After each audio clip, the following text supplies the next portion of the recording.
बिस्मिल्लाहिर्रहमानिर्रहीम। बहुत बहुत शुक्रिया आप सभी का। उम्मीद करता हूँ ठीक ठाक खैर वाफियत से, जहाँ जिस इलाके के अंदर, जिस डिस्ट्रिक्ट में, जिस रीजन के अंदर, जिस स्टेट में आप हमें सुन रहे होंगे, बिल्कुल अच्छे से होंगे, खैर वाफियत से होंगे और खुश होंगे। तो भैया बात मौसम की करेंगे और तबाही अलग अलग इलाकों के अंदर मची है। तस्वीरें यहाँ से देखना शुरू कीजिएगा। एक नहीं, दो नहीं, तीन नहीं, चार नहीं, बैक टू बैक कई तस्वीरें मैं आपको दिखा रहा हूँ।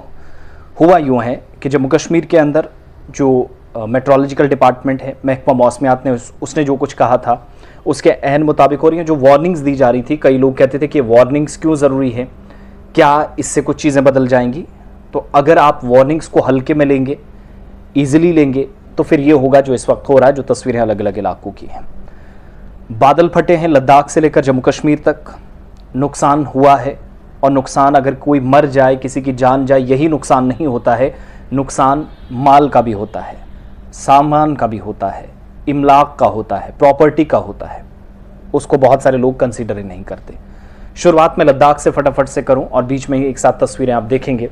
लद्दाख के अंदर बादल फटा, लेह के दूर दराज इलाकों में बारिशें हुई। पिछले 24 घंटों में इंतजामिया ऑन टूज है, लगी हुई है। भारी मशीनरी का इस्तेमाल, जगह जगह मेंटेन मशीनरी लगी है। सारा सिलसिला हम देख रहे हैं पिछले 24 घंटों में।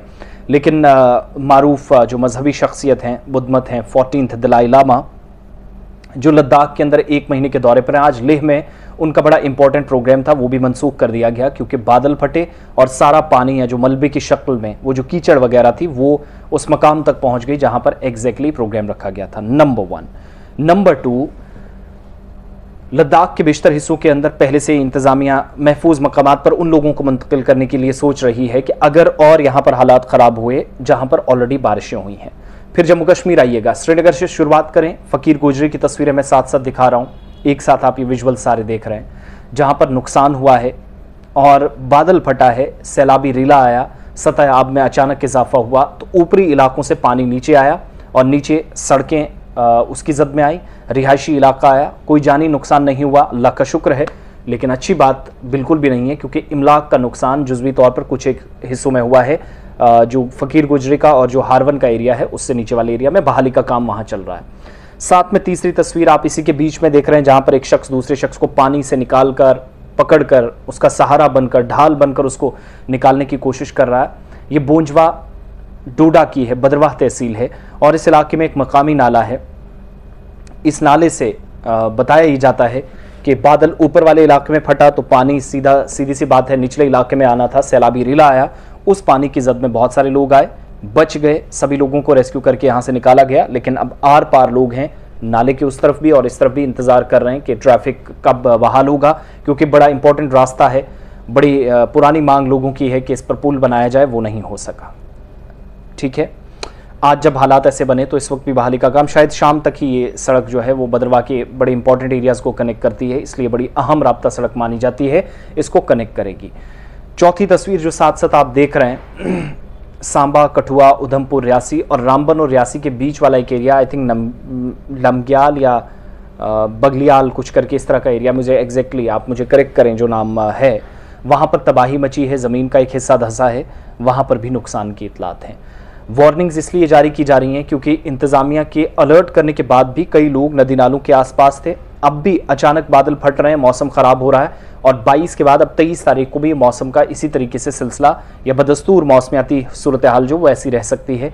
लिहाजा ख़ुद को बचाएं, नदी नालों के आसपास ना जाए। माल मवेशी, इमलाक का नुकसान, अब जो जिनने घर दाएं बाएं नज़दीक बना लिए हैं उसको कुछ किया नहीं जा सकता, लेकिन अल्लाह करे कि सब बच जाएं, बहिफाजत रहें। और जो हालात बने थे कठुआ के अंदर, बनी में 8 लोगों की मौत हुई, 3 की डेड बॉडीज़ ही नहीं मिली, वो सिचुएशन ना बने। किसी ने अंदाज़ा नहीं लगाया था कि वहाँ पर यह हालात होंगे। तो तबाही से मची, जो तबाही जो है बादल फटने से मची है। बहुत सारे इलाकों के अंदर सैलाबी रेले आए हैं। मुगल रोड जो बीच में बंद थी फिर खोल दी गई इंतजामिया की तरफ से। इधर दूसरी तरफ श्रीनगर जम्मू नेशनल हाईवे के ऊपर जो हालात बने, वहाँ पर भी एडमिनिस्ट्रेशन ने सुबह सुबह बंद रखा। फिसलन ज़बरदस्त, और यही फिसलन का नतीजा कि एक हादसा हुआ सेरी के करीब, जो कि चनैनी की तरफ जा रही गाड़ी थी, कार स्लिप हुई, टकराई ट्रक के साथ, 5 लोग जख्मी हुए, 4 इनमें महिलाएं थी, 4 खवातीन थी, जिनको बमुश्किल यहाँ से निकाल कर अस्पताल पहुँचाया गया। अब ऑपरेशंस भी इसलिए मुश्किल हो रहे हैं क्योंकि फिसलन काफ़ी ज़्यादा है। उस फिसलन की वजह से आप हादसे का शिकार ना हो, इस बात का ख्याल रखिएगा। दूसरा, नेशनल हाईवे के ऊपर अब सप्लाई वाली गाड़ियां मुसाफिरों को और अमरनाथ यात्री जो जा रहे थे रामबन में, उनको रोका गया। फिर उसके बाद जैसे ही शाहराह बहाल हुई तो उनको जाने की इजाज़त मिली।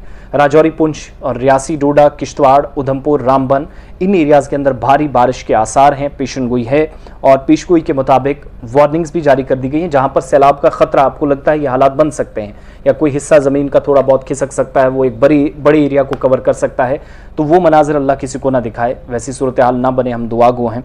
और इसीलिए मैं सिर्फ अपडेट ये देने आया हूँ कि जुज़वी नुकसान बहुत सारे इलाकों में राब्ते मुतासिर हुए हैं और जहाँ पर एक्सपेक्ट ही नहीं किया जा रहा था। अगर 4 किलोमीटर ऊपर बारिश हो रही है तो वहाँ से पानी निचले इलाकों में आकर ज़िंदगियाँ मुतासिर कर रहा है, निज़ाम दरहम बरहम कर रहा है। कुछ तस्वीरें सेंट्रल कश्मीर की, कुछ कहीं की, फ़ौज, पुलिस, CRPF, NDRF, और जहाँ मुमकिन हो रहा है वहाँ पर सिविल इंतजामिया लोगों की मदद कर रही है। लद्दाख के अंदर बड़ा इंपॉर्टेंट प्रोग्राम, दलाई लामा साहब का प्रोग्राम कभी मनसूख नहीं होता था, लेकिन करना पड़ा है क्योंकि मौसम ने इजाज़त नहीं दी। तो आप अंदाज़ा लगा लीजिएगा कि मौसम किस कदर ख़राब है। दूसरा, आइंदा 24 घंटों के दौरान अगर आप मुगल रोड पर श्रीनगर लेह हाईवे पर, श्रीनगर गुलमर्ग सोनामर्ग गुमरी रोड के ऊपर सयाहती मकामात पर जाना चाह रहे हैं, नेशनल हाईवे के ऊपर आ रहे हैं, जम्मू पठानकोट हाईवे पर जा रहे हैं, वो आज चौथे दिन भी बंद है। एक दूसरे रास्ते से ट्रैफिक को डाइवर्ट किया जा रहा है क्योंकि पुल का एक हिस्सा टूटा था। तो ये सारी सूरत हाल जो इस वक्त बनी है, इसके मद्देनज़र मैं ये इन सड़कों के नाम, रास्तों के नाम इसलिए ले रहा हूँ, जब आप घरों से निकलेंगे तो ट्रैफिक कंट्रोल रूम से रब्ता करें, किसी करीबी से पूछें, हमें पूछें, आसिफ रशीद www.gulistannews.in या अलग अलग वेबसाइट्स, मेरी अलग बात, हमारे ऑफिशियल वेबसाइट जो गुलिस्तान न्यूज़ के, वहाँ पर हमारे ऑफिशियल सोशल मीडिया हैंडल्स, या फिर इसके अलावा Asif Rashid 433@gmail.com, ASIFRASHID 433@gmail.com, इस पर मेल भी कर सकते हैं या कमेंट के जरिए मुझे बात बताइएगा। और आपके इलाकों में हालात क्या हैं वो भी मुझे बताइएगा। इंस्टाग्राम पर भी आसिफ रशीद, यूट्यूब पर भी, फेसबुक पर भी और ट्विटर पर भी मैं इसी नाम से हूँ। वहाँ जाइए, रब्ता करने की कोशिश करिए, मैं आपके मैसेजेस लेने कॉल करूँगा। अगर किसी को मदद की ज़रूरत है तो बताइएगा, इलाकों के नाम है, हमारे से जो मुमकिन हो सकेगा फौरी तौर पर रब्ता कंसर्न अथॉरिटी से करेंगे अगर किसी को इमरजेंसी में कहीं जाना या दाएँ बाएँ हैं। तो मुश्किलात बहुत सारे इलाकों में पेश आ रही हैं। आज एक ड्राइवर की जान भी चली गई, मोहम्मद आजम खान, हादसा सुबह सुबह मेंढर के अंदर हुआ। इसी तरीके से हादसा नेशनल हाईवे के ऊपर हुआ और मजीद हादसा से बचें। बादल फटने के बाद जो तबाही कुछ इलाकों में मची है, आइंदा 24 घंटों में मजीद ऐसी सूरत हाल बन सकती है। लिहाजा खुद को बचाएं, अपनों को बचाएं, उन तमाम लोगों की जिनकी आपको जानें प्यारी हैं, इंसानी ज़िंदगियाँ ज़िया ना हों, इसका ख्याल रखिएगा। आसिफ रशीद को आप इजाज़त देंगे, लेकिन अपने इलाकों का मौसम हाल अहवाल अपने बारे में ज़रूर बताएं। मुझे रब्ता आप डायरेक्टली कर सकते हैं मेल के ज़रिए और हमारे ऑफिशियल साइट्स पर भी। तो तस्वीरें साथ साथ दिखाई। लद्दाख के अंदर भी सूरत हाल, दूसरी तरफ मौसम ख़राब है तो दिल्ली के अंदर भी जमुना का पानी दोबारा से बढ़ने लगा, फिर से सैलाब का खतरा है। वार्निंग जारी कर दी गई है। पूरा गांव महाराष्ट्र के रायगढ़ में धंस गया है। 22 लोगों की मौत अभी तक हो चुकी है, दर्जनों अभी तक लापता हैं। अल्लाह ना करे ऐसी सिचुएशन हमारे यहाँ बने, इसलिए पहले से अवेयर रहें। नदी नालों के आसपास ना जाएं, ख़तरा मोल ना लें। नौजवान या बच्चे अगर कहीं पर नहाने जा रहे हैं तो उनको सख्ती से परहेज़ करें, चाहे इसके लिए आपको उन्हें डांटना या पीटना पड़े। इसके लिए ख्याल रखिएगा। बहुत बहुत शुक्रिया।